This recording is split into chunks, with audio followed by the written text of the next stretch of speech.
سورہ لقمان سے ایک آیہ نور تلاوت کرنے کا شرف حاصل کیا. دعا ہے اللہ حق بیان کرنے کی توفیق عطا فرمائے. ہیلو خوشبو والے او بھائی ہیلو مولوی صاحب پلیز میری آواز تک جا رہی کہ نہیں؟ ہیلو بیٹھ جا تیرا 2 منٹ ادھا گھنٹہ بیٹھ اس تو بعد جو مرضی کر لے پلیز تینوں میں ہوں ایک باری کہہ دیتا ہے. بہت شکریہ تاری بڑی مہربانی یار. یہ کھیل دا میدان نہ بناؤ یار, تماشائی محفل نہیں ہے, یہ حسنین دے نانے دا ذکر ہے. مہربانی فرماؤ یار, بہت شکریہ بڑی مہربانی. یہ جو لوگ موڑ نہ سمجھو نا مدینے دا موڑ سمجھو. تاری بڑی بڑے ادب تے خلوص دے نال پلیز مہربانی.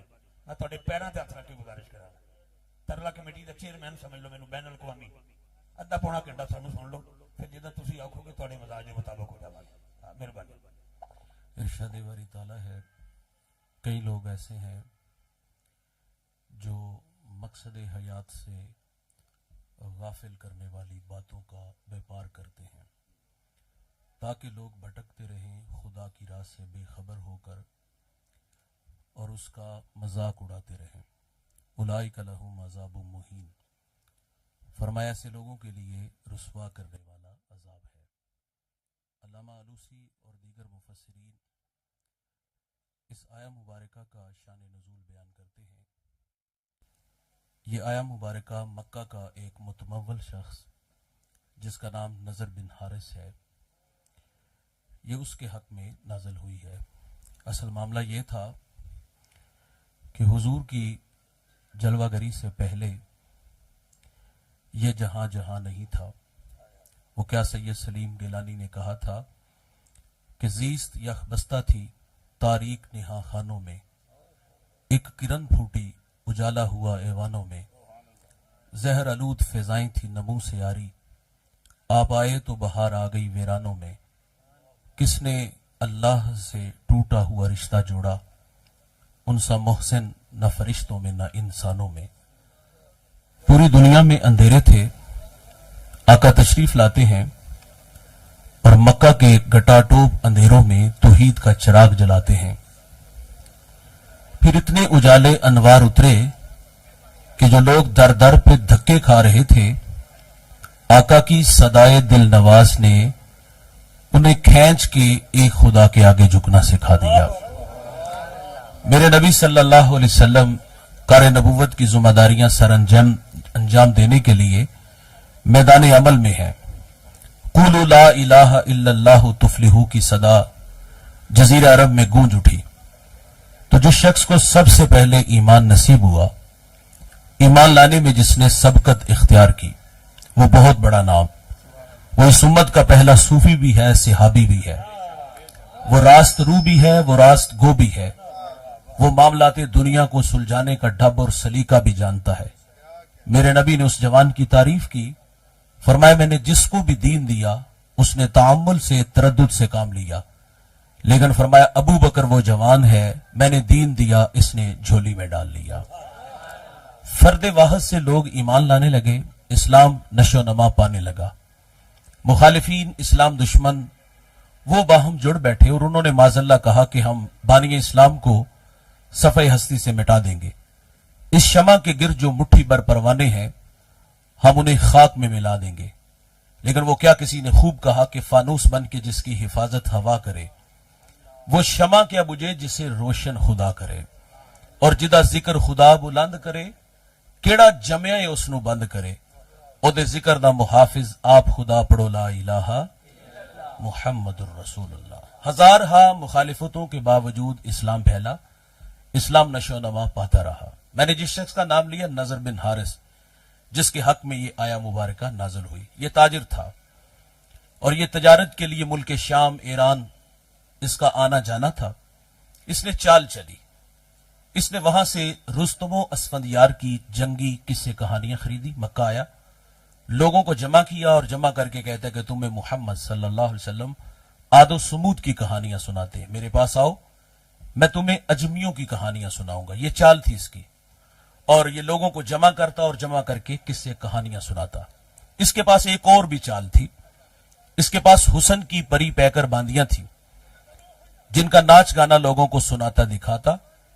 تو تو اس کی محنت سے کچھ کچے ایمان والے لوگ مرتد بھی ہوئے. تو اللہ نے اس کے حق میں یہ آیا مبارکہ نازل فرما دی کہ جو مقصد حیات سے غافل کرنے والی باتوں کا بیپار کرتے ہیں ان کے لیے رسوا کرنے والا عذاب ہے. لہو الحدیث کی تشریح میں علماء تفسیر بیان کرتے ہیں اس سے مراد آپ فرما دے گانا بجانا اور موسیقی مراد ہے. نضر بن حارث کا یہی کام تھا, وہ کسے کہانیاں سناتا تھا اور ناچ گانا دکھاتا تھا. تو فرمایا جو اس طرح کے کام کریں گے ان کے لیے رسوا کرنے والا عذاب ہے. بھائی جان دھیان سے سنیے گا, مشکل تو ہوتا ہے لیکن چلے میں جتنی دیر ممکن ہوا آپ سے مخاطب رہوں گا. یہ گانا, یہ موسیقی, اس کا ہمارے اوپر حملہ کب ہوا؟ یہ خلافت راشدہ کے دور کے اختتام پر یہ موسیقی ہمارے اوپر حملہ ور ہوئی تھی. تاہم اس وقت تو ملت اسلامیہ کا نظام دفاع مضبوط تھا, تو اس نے آبادی کے انتہائی قلیل حصے کو متاثر کیا. آج 14 صدیاں بیت گئیں, ملت اسلامیہ کا نظام دفاع کمزور ہوا اور یہ موسیقی ہمارے جسموں میں سرایت کر گئی.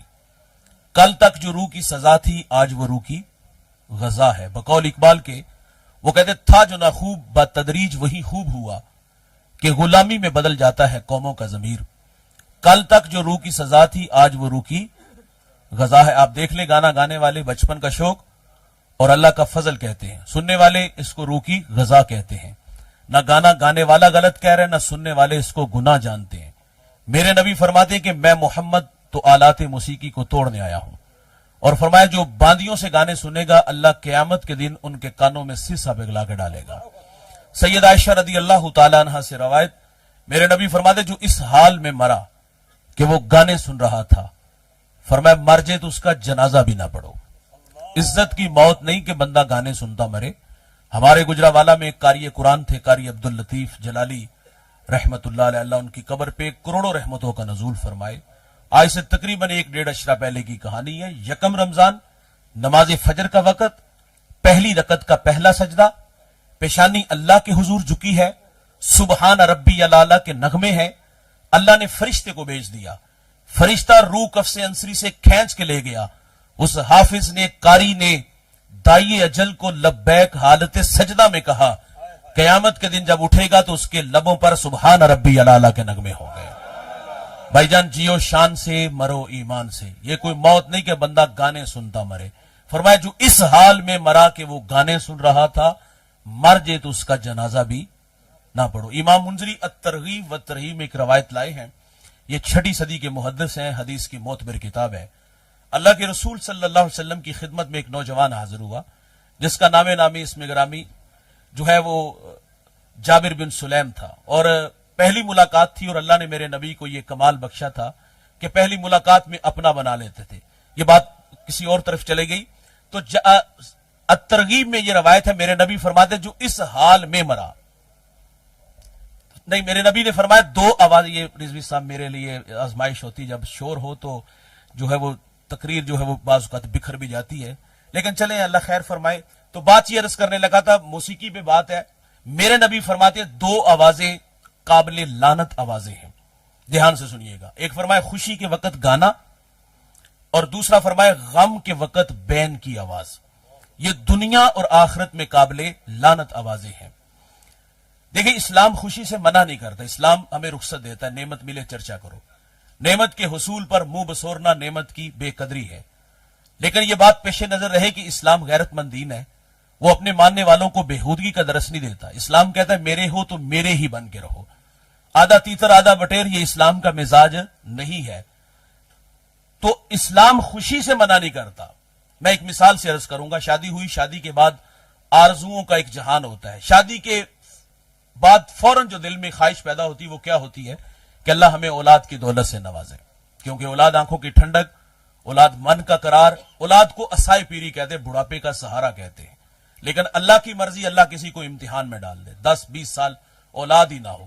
اور بے اولاد حضرات آپ لوگوں سے بھی ملتے ہیں, ہمیں بھی ملتے ہیں, دعاؤں کی درخواست کرتے ہیں, مسجد میں آ کے مولوی صاحب سے, شیخ کے پاس, حضرت سے, حاجیوں کے قافلے چلیں تو ان سے بھی گزارش کرتے کہ ہمیں دعاؤں میں یاد کرنا, یاد رکھنا. اولاد دولت بڑی ہے, لیکن اللہ کی مرضی, اللہ کسی کو امتحان میں ڈال دے. میں ٹوبہ ٹیک سنگھ ایک جگہ حاضر ہوا, میرا جو میزبان تھا اس نے مجھے دعا کے لیے کہا. وہ بے اولاد تھا, میں نے دعا کی لیکن تڑپا دیا اس نے. وہ کہتا ہے مولوی صاحب ہم 6 بہن بھائی ہیں, 5 بھائی 1 بہن, اور ہم سب شادی شدہ ہیں. شادی کی عمریں بھی بیان کی 17 18 20 سال, اور تڑپ کے کہتا ہے کہ ہم سب بے اولاد ہیں. یہ اللہ کی مرضی, اللہ کسی کو امتحان میں ڈال دے, 10 20 سال اولاد ہی نہ ہو تو بھائی جان یہ کتنا بڑا امتحان ہے. ہاں اللہ کسی کو 20 سال بعد بیٹا دے تو بندہ منہ بسور کے بیٹھ جائے تو ہم کیا کہیں گے کہ اس کو نعمت کی قدر ہی نہیں. تقاضا تھا, اللہ نے پتر دیا ہے تو چرچا کرتا. میرا تعلق ایک دیہات سے ہے. ہمارے دیہاتوں میں جب کسی کے ہاں بیٹا ہوتا ہے نا تو وہ سب سے پہلا کام کیا کرتا ہے؟ تقاضا تو یہ تھا کہ سجدے شکر ادا کرتے, تقاضا تو یہ تھا کہ ہم اپنی خوشیوں کو دوبالا کرنے کے لیے سورہ محمد کا ذکر کرتے. لیکن میں معذرت سے کہوں گا, لوگوں کا مزاج عرض کرنے لگا ہوں, 20 سال بعد بیٹا آیا, یار بڑھاپا آ گیا, انتظار کرتے کرتے جو ہے وہ بوڑھا ہو گیا, کمر میں خم آ گیا, اللہ نے 20 سال بعد بیٹا دیا ہے تو تقاضا تھا کہ خوشی کو دوبالا کرنے کے حضور کا تذکرہ کرتے. لیکن ہمارے دیہاتوں میں کیا ہوتا ہے, جب کسی کے ہاں بیٹا ہو تو وہ سب سے پہلا کام یہ کرتے ہیں, وہ ڈیک آن کرتے, اور اس خیال سے کرتے ہیں کہ اس کے کان میں کسی غیر کی آواز نہ پڑے. او بھائی, قابل لعنت آواز تو آپ نے پہلے دن ڈال دی. حالانکہ تقاضا یہ تھا کہ جب بچہ دنیا میں آیا ہے تو اس کے کان میں پہلی آواز دائیا کی آواز بھی نہ ہو. دائیا نے کوئی گانا تو نہیں گانا, اس نے کوئی گالی تو نہیں دینی, مبارکباد ہی دینی ہے نا. لیکن اولاد کا شعبہ حساس اتنا ہے, اس وقت جب بیٹا دنیا میں آیا, بیٹی آئی, تو تقاضا تھا اس کے کان میں سب سے پہلی آواز وہ اللہ اکبر کی آواز ہوتی, کیونکہ بچہ پہلی آوازوں سے مانوس ہوتا ہے. لیکن ہم نے پہلی آواز کون سی ڈالی؟ جو قابل لعنت آواز تھی. تقاضا تھا کہ اس کے کان میں اللہ اکبر کی آواز ہوتی. اور سید اعلی حضرت نے لکھا ہے کہ اولاد کی تربیت کے حوالے سے آپ فرماتے, جب بچہ دنیا میں ہے تو اس کے کان میں اللہ اکبر کی آواز, اور جب بچے کو سکھانے لگو, بچہ گود میں ہے تو اسے سب سے پہلا لفظ سکھاؤ اللہ. اللہ اللہ سیکھ جائے تو پھر اس کو لا الہ کی لوریاں دو. جب لا الہ بھی سیکھ جائے تو پھر محمد الرسول اللہ. اس کے بعد آپ نے جو بھی سکھانا ہے, ماما سکھانا ہے, پاپا سکھانا ہے, ڈیڈی سکھانا ہے, یہ ساری باتیں بات کی ہیں. لیکن تقاضا تھا کہ اس کو اللہ اللہ سکھاتے. لیکن میں معذرت سے کہوں گا, رویوں کی بات عرض کرنے لگا ہوں. ہمارے ہاں بچہ آیا تو گانا چلا, جب سکھانے کا مرحلہ آیا تو ہم نے کیا اس کو اللہ اللہ سکھایا. توتلی زبان سے اس نے جو پہلا لفظ نکالا زبان سے وہ اللہ اللہ کا تھا. انتہائی معذرت سے کہوں گا, تھوڑا سا لہجہ تلخ ہے لیکن قبول کیجئے گا, ہمارے ہاں بچہ ہوا تو اس نے سب سے پہلا جو کلام کیا نا, بولنے لگا تو اس نے گالی بولی. اور گالی اس نے کس سے سیکھی؟ بھائی جان گھر کے ماحول سے. بچہ بڑوں سے سیکھتا ہے نا, بچہ تو کوڑا کاغذ ہوتا ہے, جو بھی تحریر لکھو گے 1 منٹ ہے, آپ نے گالی بولنی ہے تو بچوں نے بھی گالیاں بولنی ہے. اولاد کو نیک بنانے کا آسان طریقہ کون سا ہے کہ آپ خود نیک بنو. دیکھیں جب آپ گالی دو گے تو بچوں سے تقاضا کس طرح کر سکتے ہو کہ یہ گالیاں نہ دے؟ آپ نے جو سکھانا ہے اس کے نتائج بھی آنے والے کل میں آپ کو بھگتنے ہوں گے. اچھا وہ بچہ جس نے بچپن میں گالی دی نا, ہم نے اس بچے کی باقاعدہ حوصلہ افزائی بھی کی. جب رات افراد خانہ جمع ہوتے ہیں تو ہم بچے کو چھیڑتے ہیں اور باقاعدہ تقاضا بھی کرتے, پتر جڑی گال سویرے منو کڈی سی دادے نو سنا, وہ یہ کچھ سنانے والی چیز ہے بھائی. ہمیں اپنی زندگی سے, اپنے گھر سے گالی کو نکالنا چاہیے تھا, لیکن ہم نے حوصلہ افزائی کی اور اس حوصلہ افزائی کا نتیجہ اتنا بھیانک آیا. وہی بچہ جب بڑا ہو کے ہمیں گالی دیتا ہے نا تو ہم کہتے ہیں ہماری بہو نے تویز ڈالے ہیں. اس کا کوئی قصور نہیں بھائی, وہ صرف 2 ماہ ہوئے آپ کے گھر میں آئی ہے, 25 سال وہ آپ کے زیر تربیت رہا ہے. گالی کا ماحول آپ نے خود دیا ہے. آپ نے جو اپنے بچوں کو سکھانا ہے اس کے نتائج اسی طرح کے آئیں گے. گالی سکھاؤ گے تو گالی آئے گی, اور اگر آپ بچوں کو قرآن سکھاؤ گے, نبی پہ درود پڑھنا سکھاؤ گے تو بھائی جان اس کے بھی نتائج آئیں گے. شیخ جزولی ایک بہت بڑا نام گزرا ہے, دلائل الخیرات امت کو درود پہ تحفہ دیا, اس کو لکھنے کا سبب بیان کرتے. آپ فرماتے ہیں میں شہر سوس کے قریب سے گزرا, نماز ظہر کا وقت تنگ تھا, ایک کنواں نظر آیا, لیکن کنویں سے پانی نکالنے کے لیے ڈور رسی نہیں تھی. قریب ایک 8-9 سالہ بچی بکریاں چرا رہی تھی. میں نے بیٹی سے کہا بیٹا اپنے گاؤں سے ڈور رسی لا دو. وہ بیٹی ڈور رسی نہیں لینے گی, حضرت سے مخاطب ہو کے کہتی حضرت کہاں کے ارادے ہیں؟ فرماتے میں نے منزل سے آگاہ کیا. کہتی کس شہر کے رہنے والے ہو؟ میں نے اپنا ڈیرا بتایا. کہتی ہے اپنا نام تو بتائیں. جب نام بتایا تو نام معروف تھا. نام سن کے کہتی حضرت آپ ناراض نہ ہوئیے گا, میں نے اپنے بڑوں سے آپ کے تقوی و عبادت کے تذکرے سنے ہیں, لیکن افسوس کہ آپ سے ایک چھوٹا سا کام بھی نہیں ہوا. شیخ فرماتی یہ بات کہہ کے بچی کنویں پر آئی, میرے پاس سے گزری, کنویں پر آ کر اس نے تھوک پھینکی تو وہ چشمہ بن کے پانی اوپر آ گیا. فرماتے سارا بدن پسینے سے شرابور ہو گیا کہ اللہ کہانی کیا ہے. خیر وضو کیا, نماز پڑھی, میں نے بچی کو بلا لیا, پتر کیا وظیفہ پڑھتی ہو جس کی برکت سے یہ پانی اوپر آیا؟ تو وہ کہتی صبح اجڑ لے کے آتی ہوں, شام گھر چلی جاتی ہوں. تو آپ فرماتے میں نے اس کا ترلا کیا کہ یہ